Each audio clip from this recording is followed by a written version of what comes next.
ইসলামাবাদে ২১ ঘন্টার রুদ্ধশ্বাস বৈঠক ব্যর্থ, আমেরিকার শর্ত মানতে নারাজ ইরান।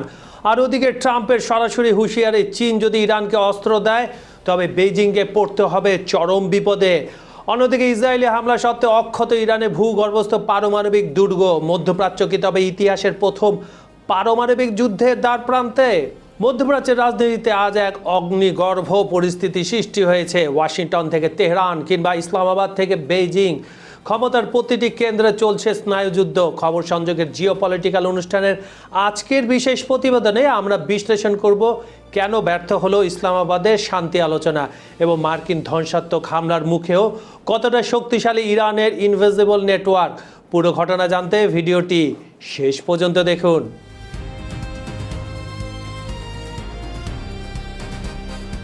ইরানের ঘনিষ্ঠ সূত্রের বিস্ফোরক দাবি, আলোচনার নামে আসলে পিছু হটার অজুহাত খুঁজছে যুক্তরাষ্ট্র। ফার্স নিউজ বলছে, যুদ্ধে অচল অবস্থা আর কূটনৈতিক চাপে পড়ে ওয়াশিংটন এখন ইমেজ বাঁচানোর খেলায় নেমেছে। তবে মুখে শক্ত অবস্থান, ভেতরে কৌশলী সরে যাওয়া, এই দ্বৈত নীতি প্রশ্ন তুলেছে বিশ্বজুড়ে।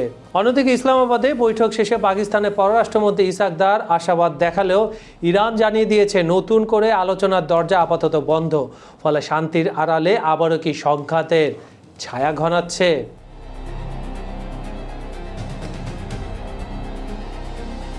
পাকিস্তানের রাজধানী ইসলামাবাদে টানা ২১ ঘন্টা ধরে চলেছে ইরান ও যুক্তরাষ্ট্রের মধ্যকার উচ্চ পর্যায়ের রুদ্ধশ্বাস আলোচনা। তবে দীর্ঘ এই আলোচনার টেবিল থেকে কোনো সমাধান আসেনি। আজ সকালে এক সংবাদ সম্মেলনে মার্কিন ভাইস প্রেসিডেন্ট জেডি ভান্স স্পষ্ট জানিয়ে দেন, কোনো সমঝোতা ছাড়াই তারা পাকিস্তান ছাড়ছেন। ভান্স এই ব্যর্থতাকে দুঃসংবাদ হিসাবে অভিহিত করে বলেন, যুক্তরাষ্ট্র তাদের শর্তগুলো স্পষ্টভাবে ইরানকে জানিয়েছিল, কিন্তু তেহরান তা গ্রহণ করেনি। সংবাদ সম্মেলনে জেডি ভান্স দাবি করেন, ইরানের পরমাণু কর্মসূচি ইতিমধ্যে ধ্বংস করে দেওয়া হয়েছে। তবে ভবিষ্যতে ইরান যাতে আর কখনোই পারমাণবিক অস্ত্র তৈরি করতে না পারে, সেজন্য তাদের কাছ থেকে একটি স্পষ্ট ও দৃঢ় অঙ্গীকার চায় ওয়াশিংটন। ভ্যান্সের কথায় আমি তার মুখের ভাষায় বলি, যাতে আপনারা সহজে কানেক্ট করতে পারেন। আমাদের এমন এক জোরালো প্রতিশ্রুতি দেখাতে হবে যা তারা পারমাণবিক অস্ত্র বা তা তৈরির প্রযুক্তি অর্জনের কোনো চেষ্টা করবে না। যুক্তরাষ্ট্র নিজের সীমারেখা বা রেড লাইন নির্ধারণ করে দিলেও ইরানের প্রতিনিধি দল তাতে সায় দেয়নি। তেহরানের পাল্টা অভিযোগ, অতিরিক্ত ও বেআইনি দাবি। অন্যদিকে আলোচনার বিষয়বস্তু নিয়ে সরব হয়েছে ইরান। দেশটির পররাষ্ট্র মন্ত্রণালয়ের মুখপাত্র ইসমাইল বাগাই তার এক্স টুইটে লিখেছেন, আলোচনায় হরমুজ প্রণালী, পারমাণবিক ইস্যু, যুদ্ধের ক্ষতিপূরণ এবং নিষেধাজ্ঞা প্রত্যাহারের মতো বিষয়গুলো প্রাধান্য পেয়েছে। তবে ইরানের দাবি, যুক্তরাষ্ট্র এমন সব অতিরিক্ত উচ্চাকাঙ্ক্ষী শর্ত জুড়ে দিয়েছে যা যুদ্ধের ময়দানেও তারা অর্জন করতে পারেনি। ইরানের প্রতিনিধি দল পরিষ্কার ভাষায় জানিয়ে দিয়েছে, জাতীয় স্বার্থ ও বৈধ অধিকার ক্ষুণ্ণ করে কোনো চুক্তিতে তারা পৌঁছাবে না। পাকিস্তানের ভূমিকা ও ফিল্ড মার্শালের প্রতি কৃতজ্ঞতা। সমঝোতা না হলেও এ আলোচনা আয়োজক হিসেবে পাকিস্তানের ভূমিকার ভূয়সী প্রশংসা করেছেন জেডি ভান্স। তিনি পাকিস্তানের প্রধানমন্ত্রী এবং ফিল্ড মার্শালের প্রতি বিশেষ কৃতজ্ঞতা প্রকাশ করেন। মধ্যস্থতাকারী হিসাবে ইসলামাবাদের এই আন্তরিক প্রচেষ্টাকে যুক্তরাষ্ট্র অসাধারণ বলে অভিহিত করেছে। মূলত পাকিস্তানের মধ্যস্থতায় শনিবার সকাল থেকে বিরতিহীনভাবে দুই পক্ষের মধ্যে অসংখ্য খসড়া ও বার্তা বিনিময় হয়েছিল।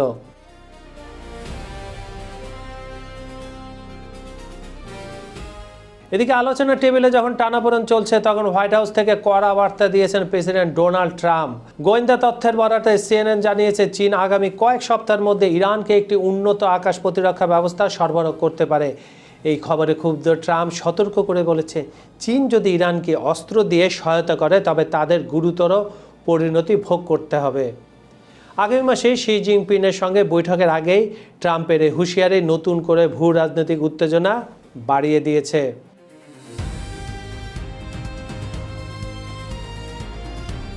বর্তমানে ইরান ও আমেরিকার মধ্যে যে পিস টক বা শান্তি আলোচনার প্রেক্ষাপট তৈরি হয়েছে, তাকে অনেকে আমেরিকার ইতিহাসে অন্যতম ঝুঁকিপূর্ণ আলোচনা হিসাবে দেখছেন। যদিও ইরানি প্রতিনিধি দল পাকিস্তানের শাহবাজ শরীফের সাথে বৈঠক সম্পন্ন করেছে, তারা এখনও আমেরিকার সাথে সরাসরি আলোচনায় বসার বিষয়ে চূড়ান্ত সম্মতি দেয়নি। এর পেছনে গত 12 ঘন্টায় ঘটে যাওয়া কিছু অমীমাংসিত ঘটনা এবং আস্থার সংকট কাজ করছে। মূলত হোয়াইট হাউসের পক্ষ থেকে কিছু বিষয়ে প্রতিশ্রুতি ভঙ্গের অভিযোগ এবং পারমাণবিক আলোচনার সময় ইরানি হামলার স্মৃতি এই আলোচনাকে ধ্বংসের মুখে ঠেলে দিতে পারে বলে ধারণা করা হচ্ছে। এই আলোচনায় একটি বড় শর্ত হিসেবে দাঁড়িয়েছে হরমুজ প্রণালী থেকে আমেরিকার ডেস্ট্রয়ার বা যুদ্ধজাহাজগুলো সরিয়ে নিতে হবে।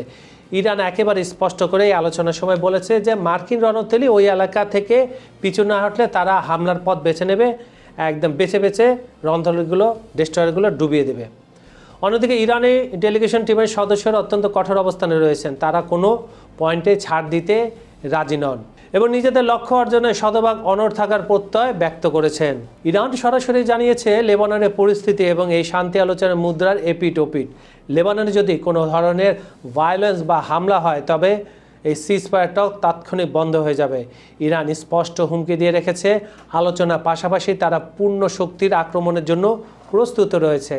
তাদের মতে লেবাননের স্বার্থ রক্ষা না হলে কোনো ধরনের নেগোসিয়েশন সম্ভব নয়। এই শান্তি প্রক্রিয়াকে কেন্দ্র করে গালফ অঞ্চলের দেশগুলোর মধ্যে স্পষ্ট বিভাজন মানে পক্ষ বিপক্ষ দেখা দিয়েছে।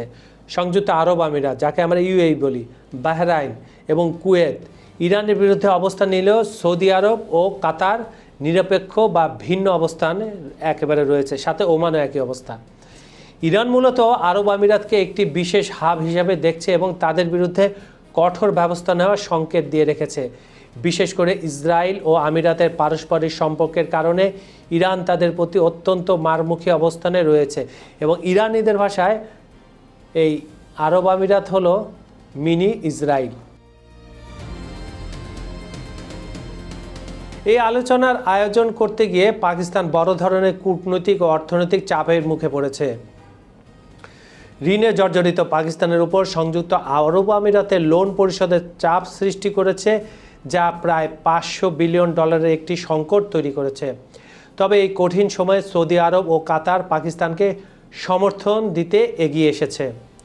জানা গেছে কাতার ও সৌদি আরব মিলে পাকিস্তানের এই বিশাল পরিমাণ ঋণ পরিশোধের ব্যবস্থা করছে এবং সৌদি আরব পাকিস্তানে একটি বিশাল তেল শোধনাগার বা রিফাইনারিতে প্রায় $10 থেকে $15 বিলিয়ন বিনিয়োগের পরিকল্পনা করছে। বিশ্বের বিভিন্ন দেশ যখন আমেরিকা থেকে তেল ও গ্যাস নেওয়ার জন্য বাল্ক ক্যারিয়ার পাঠাচ্ছে, তখন মার্কিন যুক্তরাষ্ট্রের মূল লক্ষ্য তাদের পেট্রোডলার টিকিয়ে রাখা।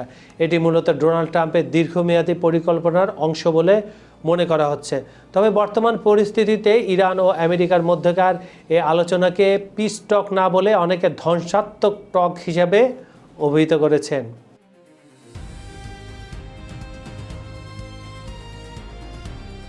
আন্তর্জাতিক পরমাণু শক্তি সংস্থা IAEA এর 2026 সালের এপ্রিল মাসের সাম্প্রতিক প্রতিবেদনটি যেন একটি জ্বলন্ত অগ্নিকুণ্ডে ঘি ঢেলে দিয়েছে। কেন সেটা হয়েছে? প্রতিবেদনে স্পষ্ট করা হয়েছে ইরানের হাতে এখন 60% পর্যন্ত সমৃদ্ধ ইউরেনিয়ামের বিশাল মজুদ রয়েছে। সামরিক বিশেষজ্ঞদের মতে এই মজুদ দিয়ে ইরান মাত্র কয়েকদিনে বা বড়জোর এক সপ্তাহের নোটিশে পারমাণবিক অস্ত্র তৈরি করে ফেলতে পারে। বর্তমান মজুদ দিয়ে কমপক্ষে 9টি শক্তিশালী পারমাণবিক বোমা বানানো সম্ভব। এমন তথ্যে রীতিমতো কাঁপছে ওয়াশিংটন ও তেল আবিব। আকাশপথে হামলা, মাটির নিচে অধরা লক্ষ্যবস্তু। তীব্র উত্তেজনা পারদ চড়ে যাওয়ায় আর বসে থাকেনি যুক্তরাষ্ট্র ইসরায়েলের যৌথ বাহিনী। ইরানে পারমাণবিক গবেষণা কেন্দ্রগুলোকে লক্ষ্য করে একের পর এক বিমান হামলা চালিয়েছে তারা গত 41 দিনের যুদ্ধে। উপরের ভবনগুলো ধূলিসাৎ হয়েছে, ল্যাবরেটরিগুলো ব্যাপক ক্ষতি হয়েছে, কিন্তু মূল সমস্যা রয়ে গেছে মাটির গভীরে। ইরানের প্রধান যে 2টি পারমাণবিক কেন্দ্র রয়েছে, একটি নাতানজ আর একটি ফোর্দো, এটা পাহাড়ের গভীরে এবং অত্যন্ত পুরু মানে চড়া কংক্রিটের আবরণ দিয়ে সুরক্ষিত অবস্থায় আছে। মার্কিন বিমান বাহিনীর যে অত্যাধুনিক B-2 বোমারু বিমান দিয়ে হামলা চালিয়েও পিক্স এক্স পর্বতমালার নিচের সেই সুড়ঙ্গগুলো ধ্বংস করা সম্ভব হয়নি। মাটির উপরের প্রবেশপথ ধ্বংস হলেও ভূগর্ভস্থ সেন্ট্রিফিউজগুলো এখনও সচল থাকার প্রবল সম্ভাবনা রয়েছে এবং সেটা সচল রয়েছে।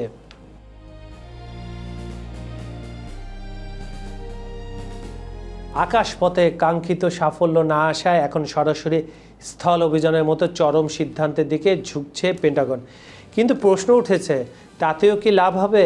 গোয়েন্দা সংস্থা CIA ও মোসাদের গোপন তথ্য বলছে ইরান তাদের পরমাণু কর্মসূচিকে অত্যন্ত কৌশলের সাথে বিকেন্দ্রীকরণ করেছে। অর্থাৎ পুরো প্রকল্প একটি নির্দিষ্ট স্থানে সীমাবদ্ধ না রেখে সারা দেশের অগণিত নামহীন জায়গায় ছড়িয়ে দিয়েছে। এর ফলে সবকটি কেন্দ্র শনাক্ত করা গোয়েন্দাদের পক্ষে প্রায় অসম্ভব হয়ে দাঁড়িয়েছে। প্রতিরক্ষা বিশেষজ্ঞদের মতে বোমা মেরে ভবন গুঁড়িয়ে দেওয়া সম্ভব, কিন্তু ইরানের বিজ্ঞানীদের কয়েক দশকের অর্জিত কারিগরি জ্ঞান ও প্রযুক্তিগত দক্ষতা মুছে ফেলা অসম্ভব। ইরানের নিজস্ব প্রকৌশলী বাহিনী যে কোনো সাময়িক ক্ষতি কাটিয়ে দ্রুত রিকভারি বা পুনরুদ্ধারে পারদর্শী। মধ্যপ্রাচ্যের আকাশে এখন রণবিমানে গর্জনে ভারী, আর মাটির গভীরে ইরান হয়তো শেষ মুহূর্তের প্রস্তুতি সারছে। পৃথিবী এখন এমন এক সন্ধিক্ষণে যেখানে সামান্য একটি ভুল পদক্ষেপ ডেকে আনতে পারে ইতিহাসের সবচেয়ে ভয়াবহ পারমাণবিক সংঘাত। বন্ধুরা, সাবস্ক্রাইব করুন চ্যানেলটি, কারণ আন্তর্জাতিক রাজনীতির এমন হট টপিকের আপডেট শুধু এখানেই পাবেন। বিজ্ঞাপন ও প্রমোশনের জন্য ডেসক্রিপশনে দেওয়া নাম্বারে আপনারা যোগাযোগ করতে পারেন। খবর সংযোগে জিওপলিটিক্যাল নিউজের অনুষ্ঠান আপনারা পৃথিবীর কোন প্রান্ত থেকে দেখছেন কমেন্টে জানান। Bangladesh, Bharat, Pakistan, America, Europe, Ukraine, Brazil, Argentina, Africa, Saudi Arab, Kuwait, Dubai, মধ্যপ্রাচ্য, যেখান থেকে দেখুন না কেন আমরা আপনার মতামত শুনতে চাই। আজ এই পর্যন্ত। আমি কাজল হায়দার বিদায় নিচ্ছি। দেখা হবে পরের ভিডিওতে নতুন কোনো ইস্যু নিয়ে। ভালো থাকুন, নিরাপদে থাকুন। আল্লাহ হাফেজ।